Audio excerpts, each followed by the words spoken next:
Hi, my name is Steve. I'm aboard the sailing vessel Panope. We're out on Port Townsend Bay in Washington State. This is the site where I have been conducting a series of anchor setting tests. I've videotaped these anchor setting tests with a kind of a unique arrangement. I've just lashed a small GoPro camera in a waterproof housing to a small float. This I suspend about 5 feet above the anchor with a tether. The float and the camera are connected to the anchor. The float floats directly above and the camera shoots straight down, and well, the videos have come out pretty good. I think they've revealed some things about anchor setting that, well, you just don't get to see unless you're down there when it's all happening. Anyway, I wanted to take the time to talk about the actual anchors I've used in the tests. I've found and rounded up and used 10 different anchors. And some of them are my own anchors, some of them are borrowed from friends or dock mates. One anchor manufacturer sent an anchor to me just for the purpose of this test. So let's talk about all these one at a time. First is a Fortress anchor. This is a, let's call it a Danforth copy, but really it's kind of its own thing. The original Danforth anchors, one of them is here, they were developed quite a while ago, maybe in the 30s or 40s. Very popular. You see these all the time.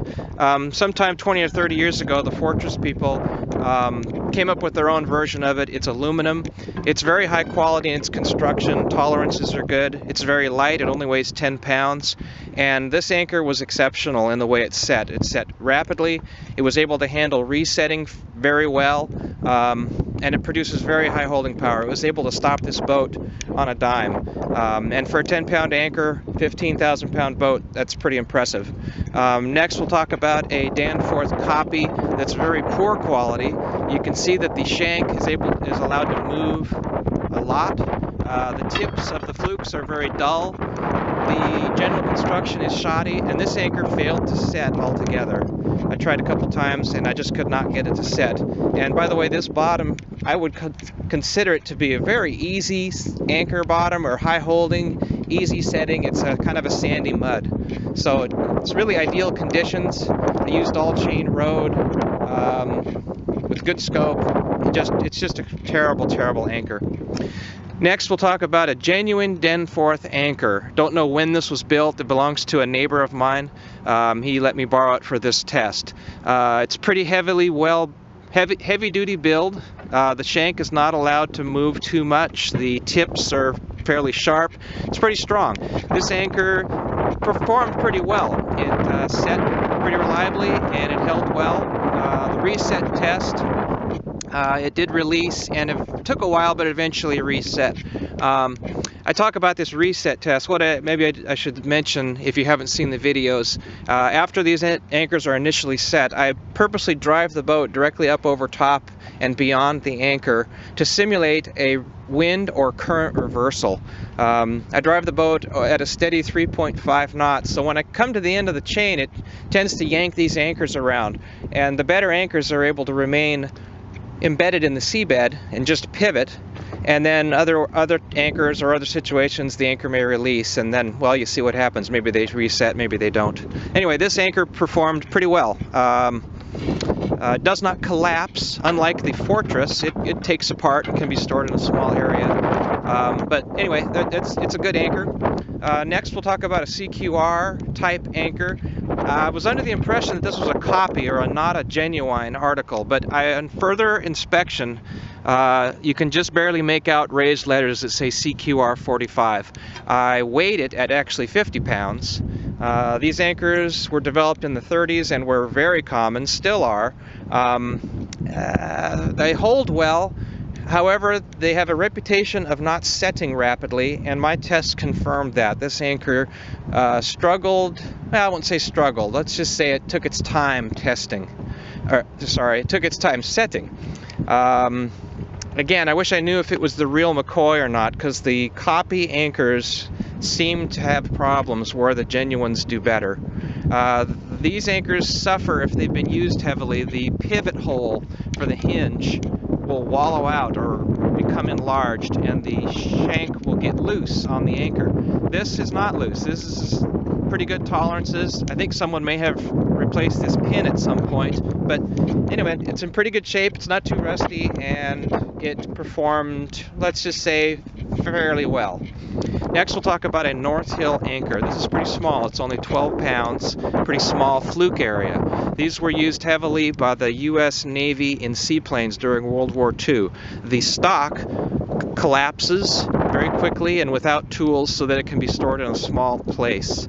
The anchor set and reset very, very reliably. However, it did not produce tremendous holding power, and this boat, that with its 40 horsepower engine, was able to continuously drag it in reverse. But overall, given its small size, really performed well. One problem with these style anchors is even when they're properly set, a fluke will remain sticking up above the seabed.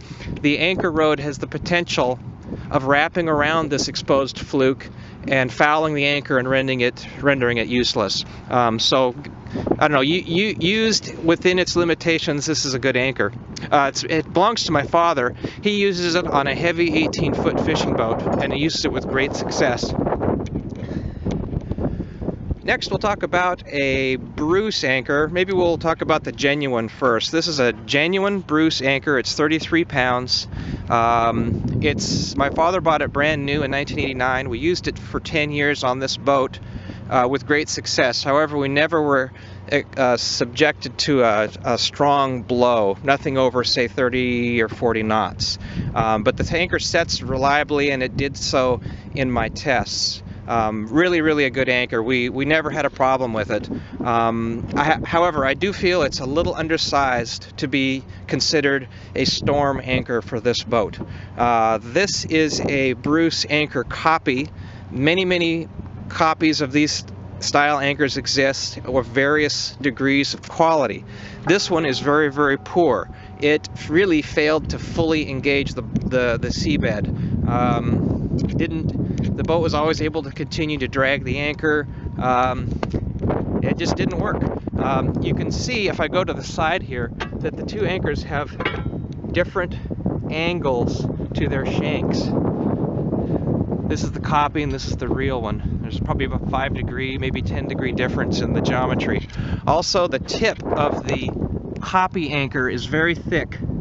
The tip of the real anchor is very thin.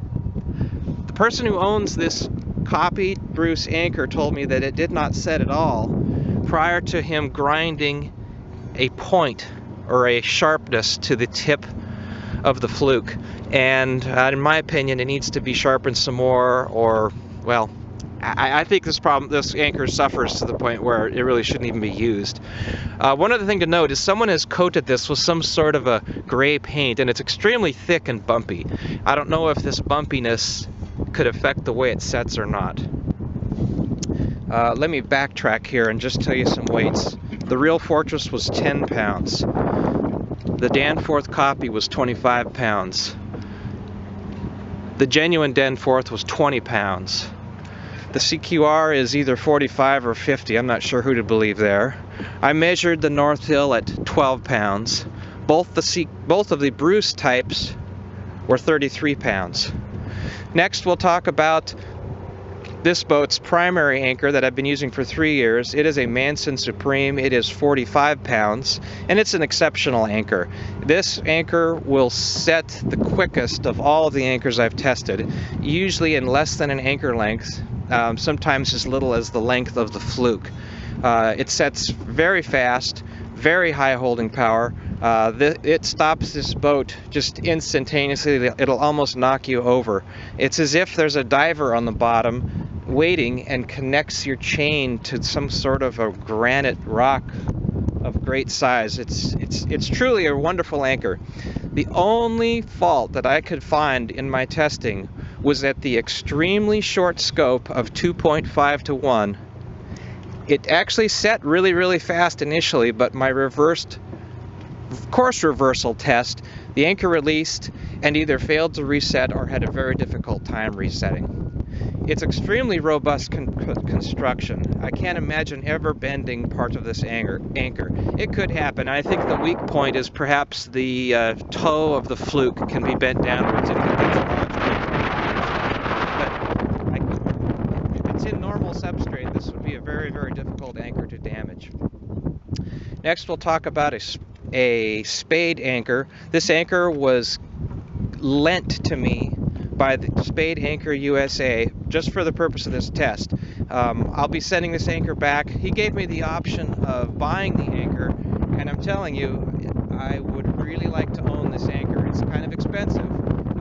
You can look it up online. This is a Spade S100 anchor, but the performance of this anchor was truly outstanding. It set very rapidly, not quite as fast as the Manson, but within a length or two of the anchor, it set reliably. Where it truly shined was on that extremely short scope test of 2.5 to 1. It set very rapidly on the initial set, and then on the course reversal, it appeared to release from the bottom, but then reset within a couple anchor lengths. So out of all the anchors I tested, it was by far the best at the extreme short scope. The anchor's really well built. It's disassemblable. Happens to have a large empty cavity. I shouldn't say it's empty. It's a welded steel fluke that's hollow, but then it gets filled, and I believe they fill it with lead. It helps the anchor set better. Any event, it's a beautiful anchor. I think they're made in the United Kingdom. Oh, the yellow paint allows you to see it, but also I think there's some benefit there. This anchor came up clean every time. The galvanizing is smooth, and perhaps the smooth paint allows the sediment on the seabed to flush off rather easily. I'm not sure if that was a factor in its ability to reset. I did notice that the Manson had a bigger blob of seabed during its release and subsequent inability to reset at extremely short scope. At normal scopes, the Manson just performed beautifully. Both these anchors are extremely high quality, really, really good anchors. Last anchor I'll talk about is a very old-fashioned anchor. It's called a 4-fjord, and it's down here in its hawse pipe on the bow. That one's a 65-pounder, and it's actually fairly small for the type. They run up all the way into the many hundreds or perhaps thousands of pounds. The anchor is used heavily by the Southeast Alaska fishing fleet. They are very, very robust. I'll show again here. This shank is 2-inch square, high strength steel. I can't imagine ever breaking that anchor. It's just a big lug. It has low holding power for its weight. The fluke area is not large, and its ability to penetrate or dive into the seabed is limited by that large, wide shank. However, in the tests I did, it performed really well. It set right away. On the reversal test, it did not release. It remained buried in the seabed and stopped the boat well. Not a difficult anchor to handle. Again, it's 65 pounds. It lives in its own separate hawse pipe on this boat. The primary anchor I run off of a bow roller, and that's the one that gets used the most.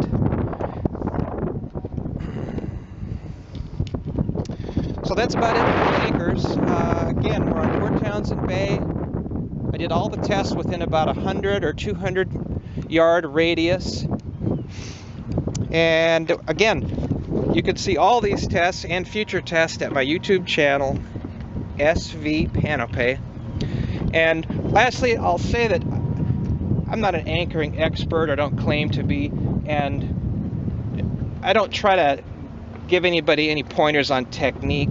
Certainly the 2.5 to 1 scope is not a recommended scope by any manufacturer that I'm aware of. So I'll always try to anchor safe, and maybe I can offer this one piece of my advice, and that is to be very leery of unoriginal or copy style anchors.